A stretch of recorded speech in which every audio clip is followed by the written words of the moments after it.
Hello दोस्तों, स्वागत है आपका आपके अपने YouTube चैनल में। आज हम डिस्काउंट का पार्ट 4 पढ़ने वाले हैं। हमने इसके पार्ट 3 को कंप्लीट कर लिया है और यदि आप लोगों ने हमारे उन वीडियोस को नहीं देखा है तो सबसे पहले प्लेलिस्ट में जाकर उन वीडियोस को देखना। तो बिना टाइम खराब किए हम डायरेक्टली चलेंगे क्वेश्चन की तरफ। क्वेश्चन आपके सामने है। अब देखिए क्वेश्चन क्या है। एक वस्तु का अंकित मूल्य 500 रुपए है। यह वस्तु 20% तथा 10% के दो क्रमागत बट्टों पर बेची जाती है। इस वस्तु का विक्रय मूल्य क्या होगा? अब देखिए डिस्काउंट परसेंट का फॉर्मूला क्या होता है। तो डिस्काउंट परसेंट का फॉर्मूला होता है डिस्काउंट बटे में मार्क प्राइस इंटू में 100 होता है। जिस तरीके से प्रॉफिट परसेंट और लॉस परसेंट कॉस्ट प्राइस के ऊपर फाइंड किए जाते हैं, उसी तरीके से डिस्काउंट परसेंट मार्क प्राइस के ऊपर या फिर अंकित मूल्य के ऊपर फाइंड किया जाता है। दोस्तों, मार्क प्राइस को हम हिंदी में अंकित मूल्य या फिर सूची मूल्य भी कहते हैं। अब देखिए पहला डिस्काउंट आपके पास कितना है। तो 20% है। 20% की फ्रैक्शन वैल्यू कितनी होती है? तो 1/5 होती है। दूसरा डिस्काउंट आपके पास कितना है? तो 10% है। 10% की फ्रैक्शन वैल्यू कितनी होती है? तो 1/10 होती है। अर्थात कहने का मतलब है जो न्यूमरेटर है वो डिस्काउंट है और जो डिनोमिनेटर है वो मार्क प्राइस है। और मैंने आपको कई बार बताया हुआ है जैसे ही मार्क प्राइस के अंदर से डिस्काउंट को घटाया जाता है तो सेलिंग प्राइस पता चलता है। और इस वीडियो को देखने से पहले इसके आगे के वीडियो को जरूर देख लेना। अब देखिए हमने यहाँ पर लिखा मार्क प्राइस और यहाँ पर लिख लिया सेलिंग प्राइस। 5 रुपए की कोई वस्तु थी, उसके ऊपर 1 का डिस्काउंट देकर कितने में बेचा होगा? तो 4 रुपए में बेचा होगा। उसी तरीके से 10 रुपए की कोई वस्तु थी, उसके ऊपर 1 का डिस्काउंट देकर कितने में बेचा होगा? तो 9 रुपए में बेचा होगा। सबसे पहले चेक कीजिए क्रॉस में कुछ कटता है क्या। यदि कटता होगा तो काट लो, यदि नहीं कटता होगा तो डायरेक्टली गुना करा देना। अब देखिए 2 दूना 4 होता है और 2 पंजे 10 होता है। अब इनका गुना करा दो तो 5 गुना में 5 25 होता है। इनके बीच में रेशो होता है तो 9 दूना 18 होता है। अब देखिए हमारे हिसाब से मार्क प्राइस या फिर अंकित मूल्य कितना है? 25 रुपए है। लेकिन क्वेश्चन के हिसाब से अंकित मूल्य कितना है? तो 500 रुपए है। कितने गुना ज्यादा है? तो 20 गुना ज्यादा है। और हमें क्या फाइंड करना है? वस्तु का विक्रय मूल्य क्या होगा? तो ये जो विक्रय मूल्य है ये भी 18 ना होकर इससे 20 गुना ज्यादा होगा। 18 में जब आप 20 का गुना कराओगे तो विक्रय मूल्य कितना निकल कर आएगा? 360 रुपए निकल कर आएगा। तो उम्मीद करता हूँ कि आपको यह क्वेश्चन बड़े आसान वे में समझ में आया होगा। अब हम चलते हैं हमारे अगले क्वेश्चन की तरफ। तो देखिए हमारा अगला क्वेश्चन, ये हमारा अगला क्वेश्चन। एक वीसीआर का अंकित मूल्य 12,000 रुपए है। यदि इस पर 3 क्रमागत बट्टे 15%, 10% तथा 5% दिए जाए तो इसका मूल्य ग्राहक को कितना देना होगा। अब देखिए डिस्काउंट परसेंट का फॉर्मूला डिस्काउंट बटे में मार्क प्राइस इंटू में 100 होता है। अब देखिए पहला डिस्काउंट आपके पास कितना है, तो 15% है। 15% की फ्रैक्शन वैल्यू कितनी होती है, तो 3/20 होती है। दूसरा डिस्काउंट आपके पास कितना है, 10% है। 10% की फ्रैक्शन वैल्यू 1/10 होती है। तीसरा डिस्काउंट आपके पास कितना है, 5% है। 5% की फ्रैक्शन वैल्यू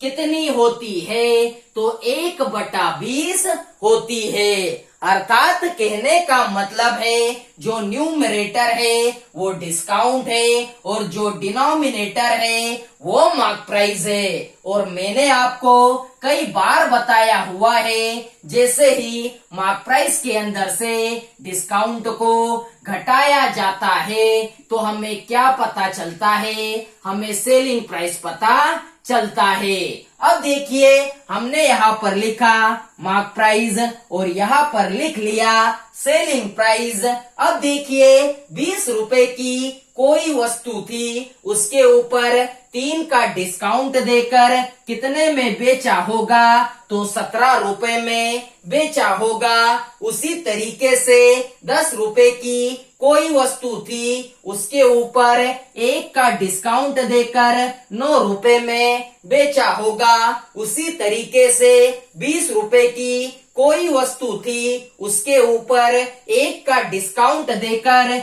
कितने में बेचा होगा, तो 19 रुपए में बेचा होगा। सबसे पहले क्रॉस में चेक कीजिए कुछ कटता है क्या, तो काट लीजिए। यदि नहीं कटता है तो डायरेक्टली गुना करा दो। अब देखिए 20 गुना में 20 400 होता है। 400 के अंदर 10 का गुना कराया तो कितना हो जाएगा, 4000 हो जाएगा। इनके बीच में रेशो होता है 19 गुना में 9 कितना होता है, 171 होता है। 171 के अंदर 17 का जब गुना कराओगे तो कितना हो जाएगा, 2907 हो जाएगा। अब देखिए हमारे हिसाब से मार्क प्राइस या फिर अंकित मूल्य कितना है, 4000 रुपए है। लेकिन क्वेश्चन के हिसाब से अंकित मूल्य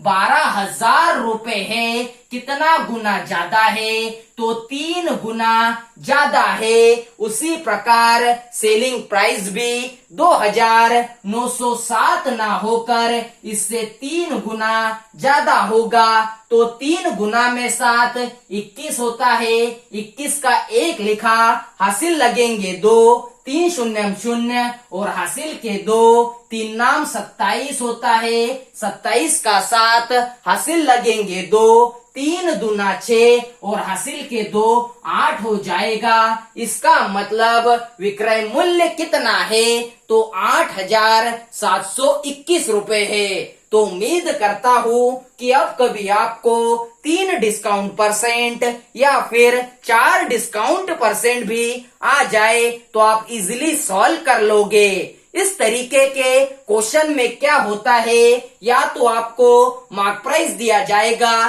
तो सेलिंग प्राइस को फाइंड करना होता है, या फिर यदि सेलिंग प्राइस दिया होता है तो हमें अंकित मूल्य को या फिर मार्क प्राइस को फाइंड करना होता है। अब हम चलते हैं हमारे अगले क्वेश्चन की तरफ। तो देखिए हमारा अगला क्वेश्चन, देखिए हमारा अगला क्वेश्चन, एक शोरूम पर किसी वस्तु का सूची मूल्य 2000 रुपए है तथा यह 20% तथा 10% के 2 क्रमागत बट्टों पर बेची जाती है, उसका विक्रय मूल्य कितना होगा। अब देखिए पहला डिस्काउंट आपके पास कितना है, तो 20% है। 20% की फ्रैक्शन वैल्यू 1/5 होती है।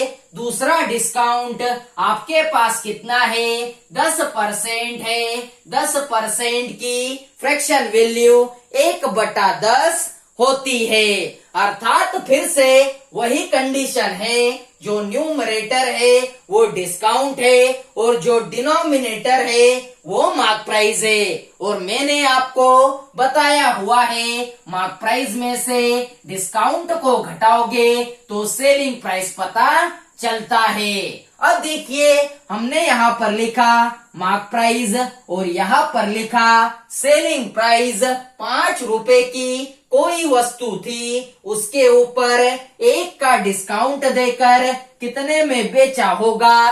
तो 4 रुपए में बेचा होगा। उसी तरीके से 10 रुपए की कोई वस्तु थी, उसके ऊपर 1 रुपए का डिस्काउंट देकर कितने में बेचा होगा? तो 9 रुपए में बेचा होगा। सबसे पहले क्रॉस में चेक कीजिए, कुछ कटता है क्या? तो काट लीजिए। अब देखिए, 2 दूना 4 होता है और 2 पंजे 10 होता है। अब इनका गुना करा दो तो 5 गुना में 5 25 होता है। इनके बीच में रेशो होता है। 9 दूना कितना होता है? 18 होता है।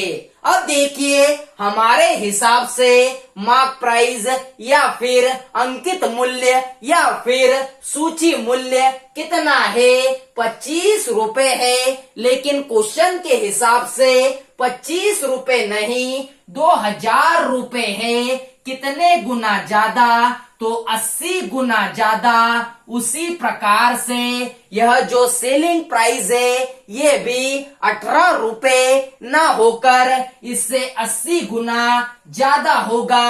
अब देखिए, 8 8 64 होता है। हासिल लगेंगे 6, 8 एकम 8 और 6 कितना हो जाएगा? 14। और यह वाला 0 हमने लगा दिया। इसका मतलब विक्रय मूल्य या फिर सेलिंग प्राइस कितना निकल कर आया? तो 1440 रुपए निकल कर आया। तो उम्मीद करता हूँ कि आपको यह क्वेश्चन भी समझ में आया होगा।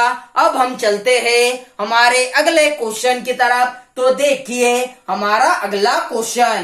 देखिए हमारा अगला क्वेश्चन, एक पंखे का अंकित मूल्य 150 रुपए है। उसी पर 20% छूट देने पर उसका विक्रय मूल्य कितना हो जाएगा? अब देखिए, आपको डिस्काउंट परसेंट कितना दिया गया है? तो 20% दिया गया है। 20% की फ्रैक्शन वैल्यू 1/5 होती है। अर्थात कहने का मतलब है, जो न्यूमरेटर है वो डिस्काउंट है और जो डिनोमिनेटर है वो मार्क प्राइस है। और जैसे ही मार्क प्राइस के अंदर से डिस्काउंट को घटाया जाता है तो सेलिंग प्राइस पता चलता है। अब देखिए, यहाँ पर लिखा मार्क प्राइस और यहाँ पर लिख लिया सेलिंग प्राइस। 5 रुपए की कोई वस्तु थी, उसके ऊपर 1 का डिस्काउंट देकर कितने में बेचा होगा? तो 4 रुपए में बेचा होगा।